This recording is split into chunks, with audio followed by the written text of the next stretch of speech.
Good morning, and welcome to your 5 a.m. cash flow mastery. And my dear friend, the topic for today is how to protect cash reserve. आज ना बहुत बहुत बहुत interesting topic है कि ये जो कैश रिजर्व हम क्रिएट तो कर लेते हैं, कैश रिजर्व क्रिएट तो कर लेते हैं, लेकिन फिर दोबारा से बिजनेस में इस्तेमाल हो जाता है। यहां पर रिजर्व क्रिएट किया, फिर खत्म, फिर रिजर्व क्रिएट किया, फिर प्रेशर आया, सप्लायर की पेमेंट करनी है, खर्चे करने हैं, सैलरी बांटनी है। तो जो धीरे धीरे धीरे धीरे धीरे धीरे कैश रिजर्व क्रिएट होता है, सडनली वो खत्म हो जाता है। क्या करें, कैसे करें, किस तरह से प्रोटेक्ट करें? क्या कोई इसके लिए स्ट्रेटेजी है, प्लानिंग है, कोई इसके लिए स्पेसिफिकली कुछ करना होगा क्या? तो ये आपके माइंड में डेफिनेटली आ सकता है, तो मैं आज आपको दिखाता हूं। देखो, कैश रिजर्व जब आप क्रिएट करते हो तो कैसे क्रिएट करते हो? क्योंकि आप GSA cash flow model follow कर रहे हो, 4 बैंक अकाउंट सिस्टम आप फॉलो कर रहे हो। इनफ्लो के लिए आपके पास एक अकाउंट है। जब पूरे हफ्ते में इनफ्लो आया मंडे से लेके सैटरडे तक, तो नेक्स्ट मंडे आपने क्या किया? अपने इनफ्लो बैंक अकाउंट में से एक स्पेसिफाइड परसेंटेज कैश रिजर्व में रख ली, और कुछ परसेंटेज जो है आपने एक्सपेंसेस के लिए रिटेन कर ली, और बाकी परसेंटेज जो है वो आपने सप्लायर को पेमेंट करने के लिए कर दी। कैश रिजर्व का सही इस्तेमाल तो बिजनेस एक्सपेंशन करने के लिए होना था। कोई नया एसेट परचेज करना है, फिक्स डिपॉजिट करवाया, इन्वेस्टमेंट किया आपने आपने अब कोई प्लांट एंड मशीनरी परचेज करने के लिए इस्तेमाल करना है कैश रिजर्व का 50%, और बाकी 50% आपने अपनी लाइफ के लिए विड्रा करना है। तो ये कैश रिजर्व हमने कहा कि क्रिएट तो कर रहे हैं, लेकिन जगमोहन क्या करें, ये जो सप्लायर है ना इसकी पेमेंट है, उसके बाद ना जाने क्या क्या क्या क्या क्या प्रॉब्लम आ जाती है, कैश रिजर्व बचता ही नहीं है। चलो आज ना इसको आज के 5 AM cash flow mastery session के अंदर आंसर कर लेते हैं। Number 1, protect your cash reserve as ultimate warrior. एक योद्धा होता है ना, योद्धा, योद्धा योद्धा की तरह आपने अपने कैश रिजर्व को प्रोटेक्ट करना है। मीनिंग देयर बाय कि जब भी कभी थोड़ा सा भी फाइनेंशियल प्रेशर आया ना, तो ये नहीं कि अपने इस वाले अकाउंट से पैसे ट्रांसफर करके उस फाइनेंशियल प्रेशर को रिलीज कर दिया।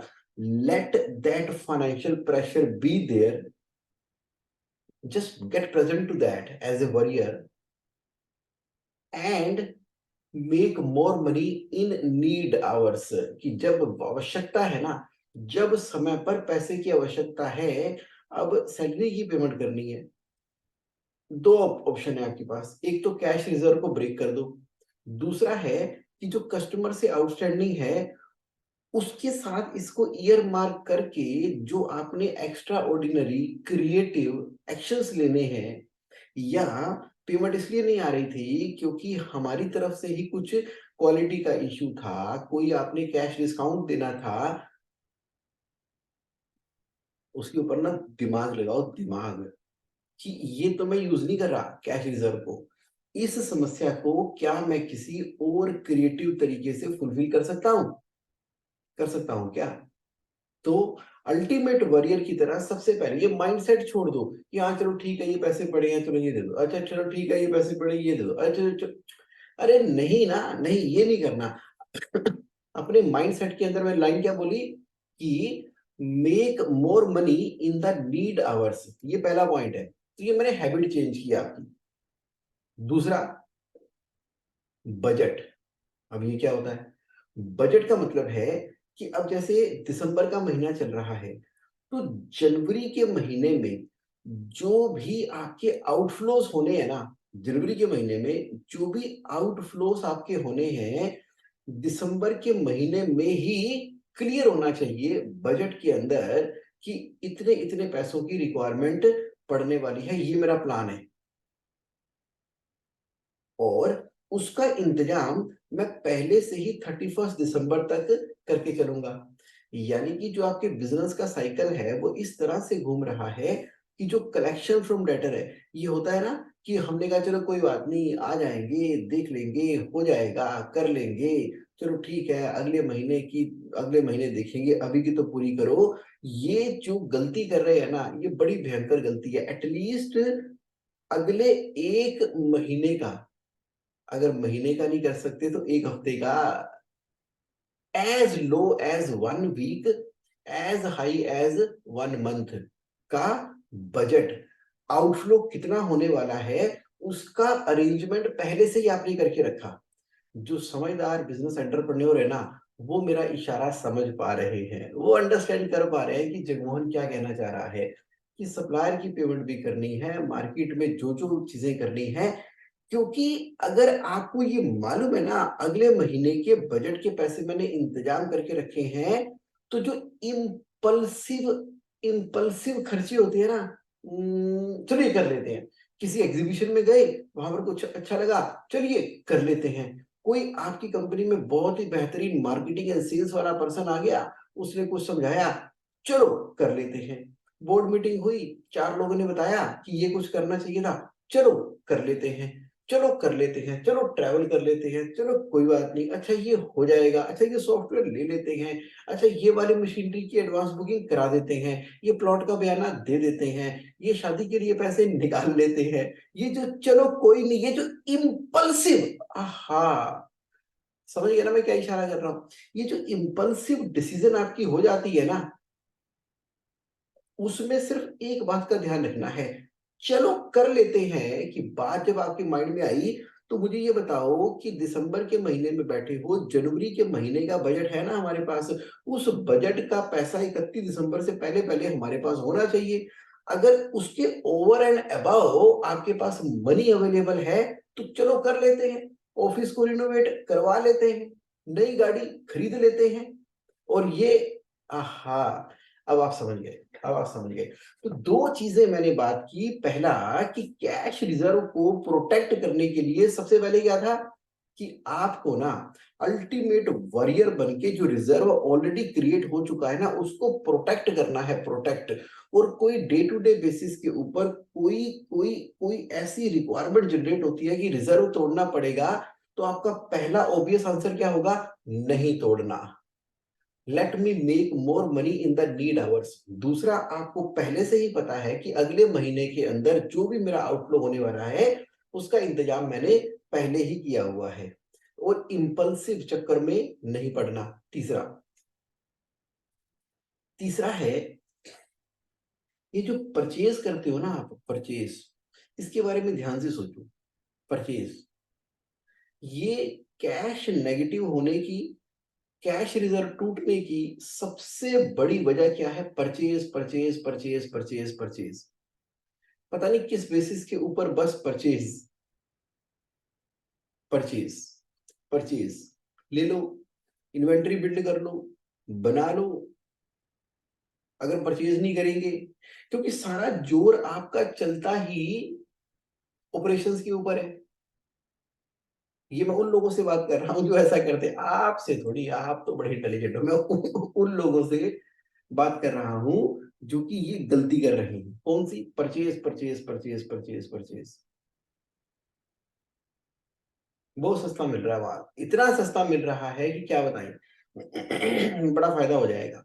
अच्छा अभी तो मिल रहा है, अभी ले लेते हैं, इकट्ठा ले लेते हैं, एंटीसिपेशन के अंदर ले लेते हैं, एंटीसिपेशन के अंदर पहले से तैयारी करके चलेंगे, और जैसे सीजन आएगा सारा निकाल देंगे। अभी कर लो, अभी तो मौका है, लेबर भी खाली बैठी है, चलो purchase, purchase, purchase, purchase, purchase, purchase.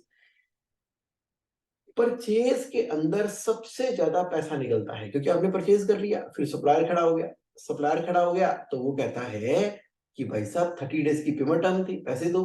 अब सुबह शाम फोन आते हैं, हाँ जी श्याम सुंदर, श्याम सुंदर गोपाल वर्मा जी, पेमेंट करनी है आपने। किस चीज की? जो परचेज कर ली थी। तो परचेज वाली जो घटना है ना, वो आपको अपनी कंपनी में पूरी तरह से अपने डिजाइन को इस तरह से बनाना है कि जो माल बिक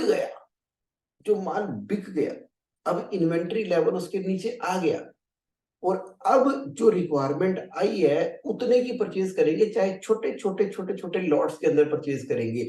जब जब जिसकी नीड पड़ती है तब करेंगे, चाहे वो परचेज महंगी पड़ती है छोटी छोटी खरीदने से तो भी तो भी छोटी छोटी खरीदेंगे, क्यों? Cash is the king, cash is the king, cash is the king. यहाँ पर ये जो परचेज के अंदर गलतियां हो रही हैं जिसकी वजह से इन्वेंट्री बिल्ड होती है, इन्वेंट्री बिल्ड होने की वजह से फिर वो राइट ऑफ होती है, फिर वो लॉस होता है। ये वाला पोर्शन आप कह रहे हो कि जगमोहन समझ आ गया, तुम ये कह रहे हो कि मुझे आज अपने परचेज डिपार्टमेंट के साथ बैठ के ये समझना है, यार ये जो सप्लायर की पेमेंट करनी है ना, बार बार मुझे फोन आते हैं, इसका जन्मदाता कौन है? इसका जन्मदाता कौन है? इसका जन्मदाता है परचेज कर लेना। अरे बाबा, परचेज करोगे, माल आएगा, बिल आएगा तो उसकी पेमेंट तो खड़ी हो जाएगी, लेकिन मुझे जवाब दो कि पिछले 6 महीनों के अंदर जो जो इतनी इमरजेंसी के अंदर परचेज की गई है, उस एक एक परचेज की गई आइटम का मुझे हिसाब चाहिए। सिर्फ 6 महीने पीछे चले जाओ, कितना? सिर्फ 6 महीने। कि जिस समय जो माहौल बनाया गया था, जो माहौल बनाया गया था वो क्या था? आप कह रहे हो जगमोहन ठीक है, समझ आ गई आपकी बात। आप ये कह रहे हो कि पिछले 6 महीनों की परचेज को मुझे अच्छे से एनालाइज कर लेना है, घटनाएं घटी क्या, उसका यूटिलाइजेशन क्या था, उसको लर्न करते हुए आगे की प्लानिंग करनी है, क्योंकि ये परचेज, सप्लायर पेमेंट, सप्लायर का प्रेशर, कैश रिजर्व खत्म, इससे मुझे बचना है। तीसरा और चौथा, नेक्स्ट, कैश रिजर्व को प्रोटेक्ट करने के लिए सबसे बड़ी बात ऐसा है, ये जो सेल है, सेल आपकी कंपनी में जब आप सेल कर रहे हो,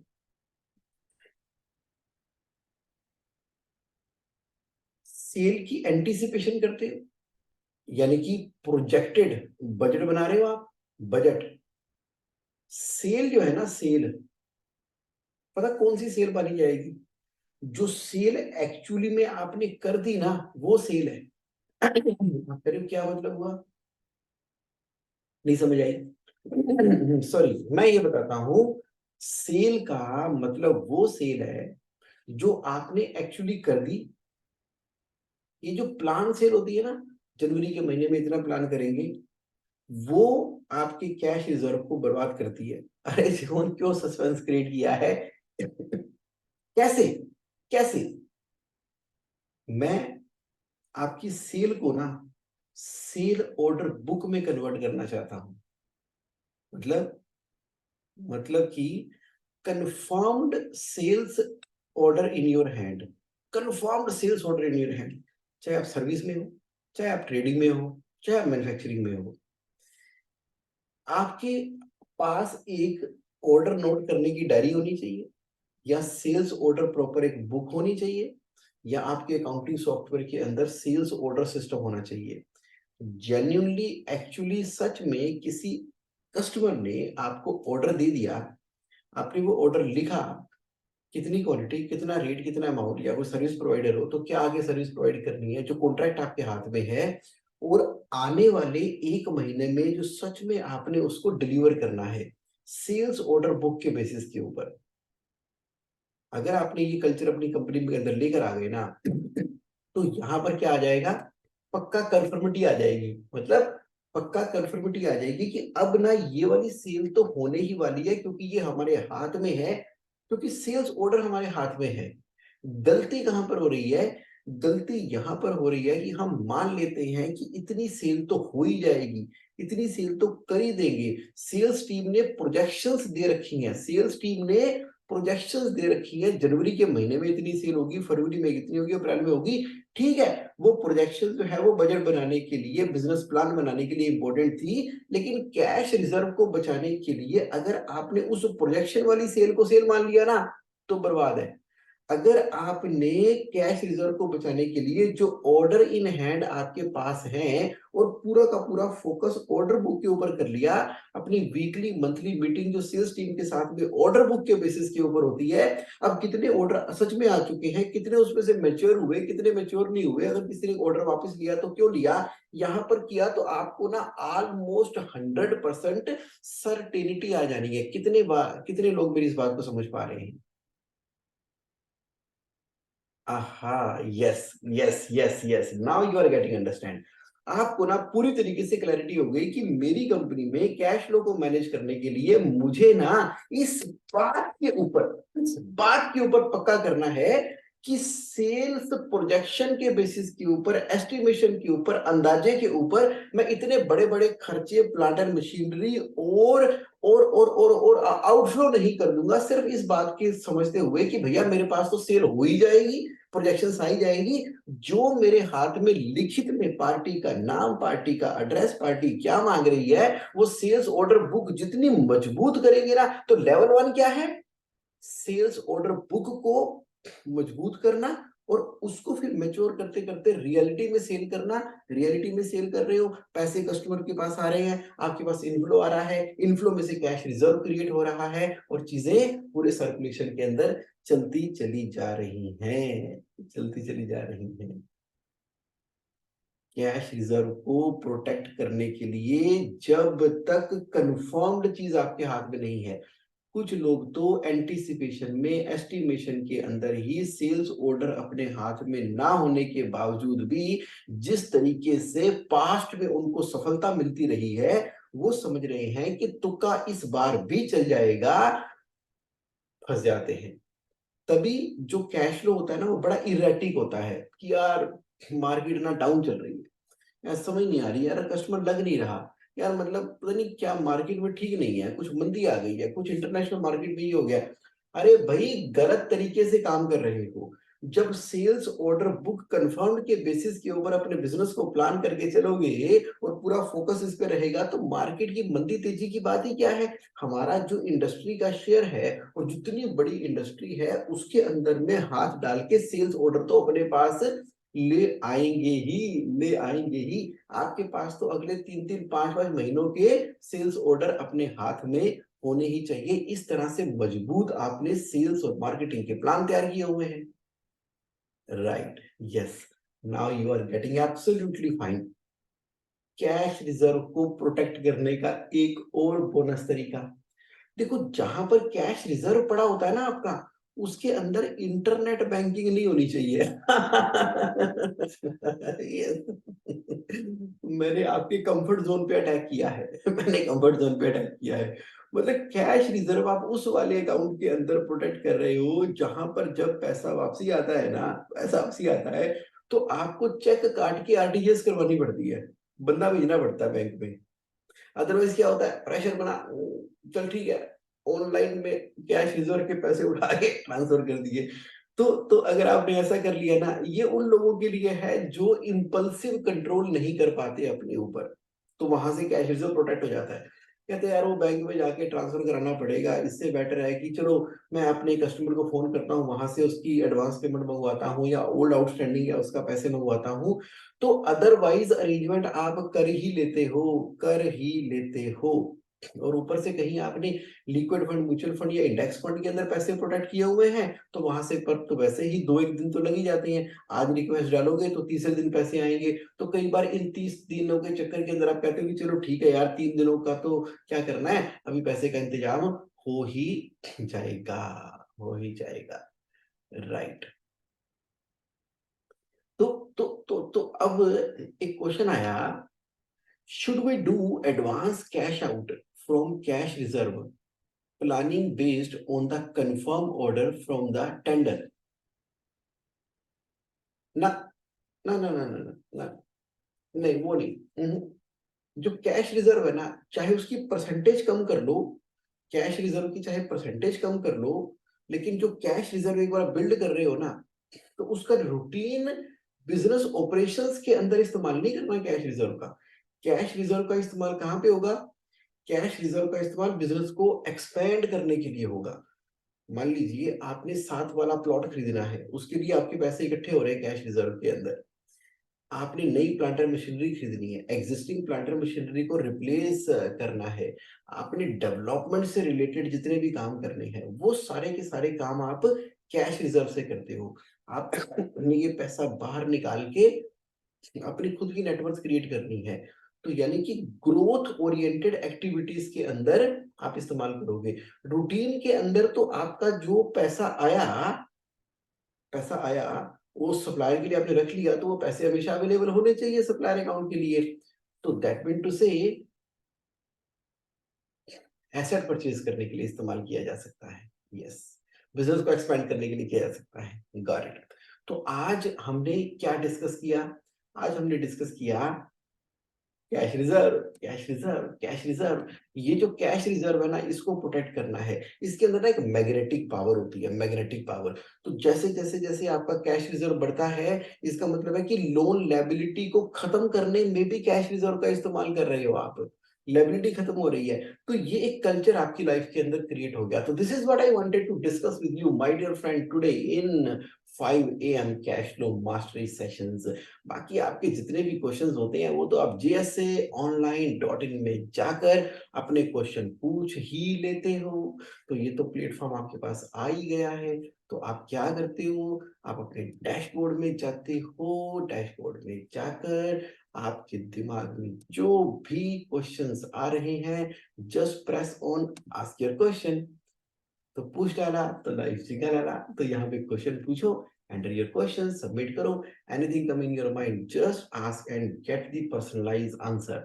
so thank you very much everybody for participating today. बस एक बात बता दो जो मेरे साथ लाइव है, आज का सेशन में कुछ कुछ नया मिला, आज के सेशन को कुछ वैल्यू ऐड करने में सक्षम रहा आज का session. How was it today for you, और anything you want to share please tell me in the chat box. क्योंकि बहुत अच्छा लगता है कि आप सुबह 5 AM मेरे साथ इस कैश फ्लो के सत्संग के अंदर हो और अपनी लाइफ क्रिएट कर रही हो, और हम रेगुलरली मिलते हैं। बहुत बहुत बहुत अच्छा लगता है। Shivam Kumar ji, amazing impulsive decision सक्स। ये टेक अवे पकड़ा है आपने, आज की मीटिंग का ये टेक अवे पकड़ा है एब्सोल्युटली। तो आज तो क्या बात है, आगरा से शिवम जी हैं तो लुधियाना से कुलदीप महाजन जी भी है।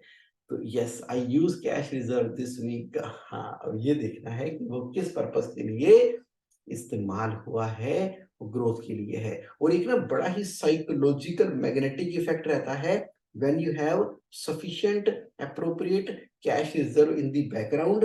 तो वो मैग्नेटिक फील्ड जो है ना आपके बिजनेस की ग्रोथ में हमेशा आपकी हेल्प करती है। सैलोम जी कह रहे हैं कि yes you said to protect it but not having net banking. ये एक डिफरेंट डायमेंशन मैंने शेयर की शिवम जी। टेंडर अप्लाई किया था, tender supply. Okay Kuldeep ji, we follow 4 bank account system very rigorously। Great Dharmender ji, great। So that is the real design of the business, जिसके अंदर business हमेशा success की ऊंचाइयों को हासिल करता रहता है। Dharmendra ji, really great, amazing and so nice of you for participating today। तो प्रणय जी कह रहे हैं wonderful session, good morning. Cash reserve should focus on expansion of business or fixed expenses of business। Expansion of business, क्योंकि क्योंकि प्रणय जी expenses को करने के लिए तो हमने 4 बैंक अकाउंट सिस्टम के अंदर ऑलरेडी एक्सपेंसेस में पैसे ट्रांसफर किए ना, तो एक्सपेंसेस तो यहाँ से मैनेज होंगे, एक्सपेंसेस यहाँ से मैनेज होगी, एक्सपेंशन यहाँ से मैनेज होगी, खर्चे यहाँ, एक्सपेंशन यहाँ, और सप्लायर की पेमेंट यहाँ पर इन द 4 बैंक अकाउंट। चलिए right, thank you so much for participating today. Have a great and amazing week ahead. फिर मिलते हैं नेक्स्ट टॉपिक के साथ next Saturday. Till then bye, thank you.